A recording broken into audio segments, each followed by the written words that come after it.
اسلام کے دامن میں جو بڑے بڑے یعنی آپ کہہ لیں اسلام کا جن چیزوں میں بہت زیادہ کردار ہے اور اسلام مسلمان جن چیزوں پر فخر کر سکتے ہیں، حضور سرور دو عالم صلی اللہ علیہ وآلہ وسلم کی جن تعلیمات پر مسلمان فخر کر سکتے ہیں، اور ایک ایک تعلیم ایسی ہے کہ آپ اس پر فخر جتنا بھی کریں کم ہے، لیکن آج کی دنیا جس چیز کو سمجھے گی وہ یہ ہے کہ اسلام نے خواتین کو جو مقام عطا کیا، جو مرتبہ عطا کیا، یہ تعلیمات اسلام سے پہلے ممکن نہیں تھا۔ آپ کسی اور دین کی تعلیمات میں چلے جائیں، جو مذاہب یقیناً لوگوں نے بدل دیے، ان کے اندر تحریف ہو گئی۔ اللہ کی تعلیمات تو ہمیشہ تھیں، وہ یقیناً اچھی ہوں گی، وہ یقیناً اچھی تھیں، لیکن اسلام کی آمد سے پہلے تحریف ہو چکی تھی، لوگوں نے بدل دیا تھا، اپنی مرضی کی چیزیں داخل کر دی تھیں۔ انسانی طبقات کے اندر جو جو فکری خرابیاں تھیں وہ اس حد تک بڑھ چکی تھیں کہ اب انسانیت پریشان تھی کہ کیا ہوگا، لیکن اللہ رب العزت نے کرم کیا، وہ نبی آخر الزمان صلی اللہ علیہ وآلہ وسلم اس دنیا میں تشریف لائے جنہوں نے ان بیماریوں کو جڑ سے اکھاڑ دیا اور ان کا ایسا علاج کیا، ایسا علاج کہ جو شاید آقا علیہ السلام کی تعلیمات سے بڑھ کر کہیں اور موجود نہ ہو۔ اور اسی طرح جو انسانی تفرقات اور اسلام کا پیغام، آپ اس کو بھی سنیں گے تو حیران رہ جائیں گے کہ آج کے دور میں جدید دنیا کا محسن اسلام ہے۔ صرف ہم نے دنیا کو بتانا ہے، بطور مسلم ہم نے عمل کرنا ہے، ہم نے اس چیز کو بتانا ہے کہ خواتین جو دنیا نے ان کو کیا کچھ نہیں کہہ دیا تھا۔ کوئی یہ سمجھتا تھا کہ عورت کے اندر روح نہیں ہوتی، کسی نے یہ کہہ دیا کہ یہ جہنم کی طرف کھلنے والا ایک دروازہ ہے، کسی نے کہہ دیا یہ اوریجنل سن، یہ ایک بنیادی گناہ ہے جو عورت ہے۔ پتہ نہیں کیا کچھ دنیا نے خواتین کے بارے میں کہہ دیا، ایک لمحے کے لیے نہیں سوچا یہی عورت ہماری ماں ہے، یہی عورت ہماری بیوی، ہماری بیٹی، ہماری بہن۔ کتنے عظیم رشتے تھے جن کو انسانی دماغ سوچ نہیں رہا تھا۔ حضور سرور دو عالم صلی اللہ علیہ وآلہ وسلم نے کیا کیا؟ آقا علیہ السلام نے اس قعر مذلت سے عورت کو اٹھا کر عزت کی اوج ثریا تک پہنچا دیا اور اتنی بلندی عطا کی کہ اس کے قدموں کے نیچے ماں کی صورت میں، اس کے قدموں کے نیچے اولاد کی جنت رکھ دی۔ فرمایا تم جس بھی درجے پر ہو، جو تمہارا مقام، جو تمہارا رتبہ ہے، ایک بات یاد رکھو، جنت تمہیں ماں کے قدموں کے نیچے سے ملے گی۔ حضور سرور دو عالم صلی اللہ علیہ وآلہ وسلم کی ان ساری تعلیمات کے باوجود ہم آج کے دور میں بھی دیکھتے ہیں مسائل ہیں، کہیں کوئی تیزاب پھینک رہا ہے، آگے دیکھے تو خاتون، کوئی کہتا ہے کہ اس کا ناک کاٹ دیا، کان کاٹ دیے، ظلم ہو گیا، تشدد ہو گیا، پتہ نہیں کیا کیا صورتیں ہیں۔ آج آپ کے سامنے ہم ڈسکس کریں گے کہ خواتین پر تشدد کی صورتیں، خواتین کو ذہنی طور پر پریشان کرنا، نفسیاتی طور پر پریشان کرنا۔ ہر روز رپورٹ آتی ہے کہ 1 منٹ کے بعد وہاں ریپ کے کیسز ہو گئے، فلاں ہو گیا۔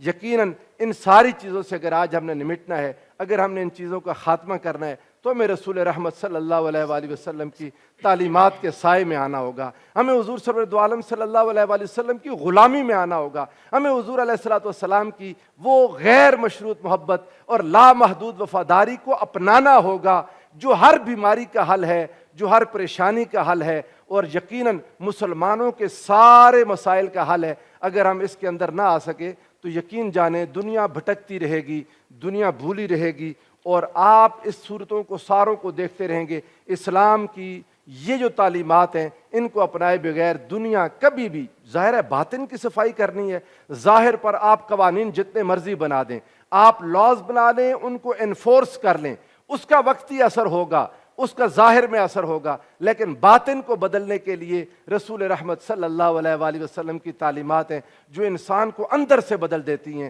جو چیز ہم قوانین کے ذریعے اچیو کرنا چاہتے ہیں، وہ آقا علیہ السلام کی تعلیمات انسان کو دل سے اس چیز پر لے آتی ہیں جس کا تصور قوانین اور ان کے انفورسمنٹ کر بھی نہیں سکتی۔ تاہم آج کے دور میں، آج کی گفتگو کے لیے ہمارے مہمانوں کی طرف میں آتا ہوں۔ سب سے پہلے پروفیسر سید فہد علی کاظمی صاحب سے کہ حضور آپ اپنی بات سے آغاز کریں کہ کیا یہ اسلام نے جو خواتین کو مقام اور مرتبہ عطا کیا، تعلیمات اسلام سے پہلے کوئی تصور تھا اس کا؟ بسم اللہ الرحمن الرحیم۔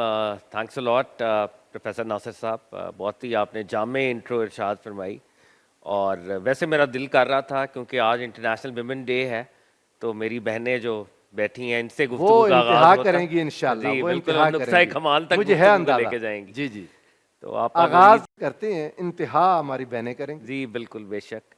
تو آپا نورید فاطمہ کے ہوتے ہوئے، ڈاکٹر عفاف صاحبہ کے ہوتے ہوئے، میرا خیال ہے ان کا، لیکن جیسے آپ فرما رہے ہیں یہ بات بھی بالکل مناسب ہے، اس میں کوئی شک نہیں ہے کہ پروفٹ صلی اللہ علیہ وآلہ وسلم سے بڑا ایڈوکیٹ آف ہیومن رائٹس اس کائنات میں کوئی دوسرا نہیں ہے. ان سے بڑا ایڈوکیٹ آف ویمن رائٹس واہ. اس کائنات میں کوئی دوسرا نہیں ہے. بے شک. اور یہ بات 100% فیکٹ بیسڈ ہے. یعنی اس لیے نہیں یہ کوئی ریٹوریکل جملہ نہیں ہے, یہ کوئی سلوگن چانٹنگ نہیں ہے کہ میں مسلمان ہوں تو میں محبت کے اندر سرکار دو عالم کی بات کر رہا ہوں. یہ فیکچول بات ہے. یہ بات سمجھانے والی شاہ جی ایبسلیوٹلی دنیا کے سامنے. بے شک. حضرات انبیاء بالعموم, حضرات انبیاء بالعموم اور ذات سرکار دو عالم بالخصوص. سبحان اللہ. ہماری مذہبی روایت میں خاتون کا جو مرتبہ اور مقام ہے وہ بالکل جدا ہے. آپ نے اوریجنل سن کی بات کی. جی جی. آج کی کرسچینٹی اس کے اوپر کھڑی ہے. ہاں کرسچینٹی نے یہ کہا کہ مطلب میں اس کو صرف اشارتاً بات کر رہا ہوں سمجھانے کے لیے کہ آدم اور ایو, آدم اور حوا کا جو معاملہ ہوا تو بی بی حوا نے اکسایا نعوذ باللہ حضرت آدم علیہ السلام کو فروٹ کھانے پہ, اور وہ جو گندم یا سیب ان کی روایت میں جو بھی تھا, جو بھی پھل تھا وہ کھایا گیا تو ہم جنت سے نکل گئے. استغفر اللہ. تو نعوذ باللہ کیٹلسٹ کون ہے؟ ذمہ دار بنا دیا. ذمہ دار بنا دیا خاتون کو. ہاں. اسلامی روایت میں اب آپ دیکھیں شاہ جی, آپ کی بات کٹ رہی ہے, لیکن جہاں پر یہ تصور ہوگا, اگر کوئی سمجھے گا کہ اتنی بڑی نعمت جس کی وجہ سے چھن گئی, باقی جو مرضی تعلیمات دیتے رہیں, جب تک یہ بیماری اندر سے نہیں نکلے گی کوئی علاج ہو سکتا ہے؟ بے شک ایبسلیوٹلی. دیکھیں نا کہ نیریٹو کتنا خوفناک ہے ہاں جس پہ مذہبی روایت کھڑی کر دی. ہاں.